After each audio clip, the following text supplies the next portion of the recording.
आपण पहाटे उठलोय ना आई दुपारी, असं कधी घडलंय? आपण पहाटे उठलोय आणि आई दुपारी, असं कधी घडलंय? आपण जेवायच्या आधी आईचं ताट आपण कधी वाढलंय? बरं, तुम्ही घरी येताना आईसाठी कधी काय आणता? आपण कधीच काय असं विनाकारण घेऊन जात नाही की तुम्ही घरी येताना आईसाठी कधी काय आणता. बरं, तुम्ही सांगा तुमच्या स्वतःच्या आईचा फेवरेट कलर कोणता?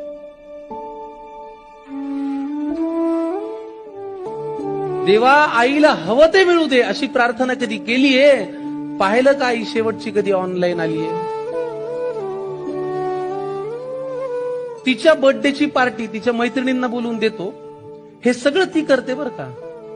तिच्या बर्थडेची पार्टी तिच्या मैत्रिणींना बोलून देतो, तिने केलेला पसारा कधी आपण आवरतो? तरीही बाळाला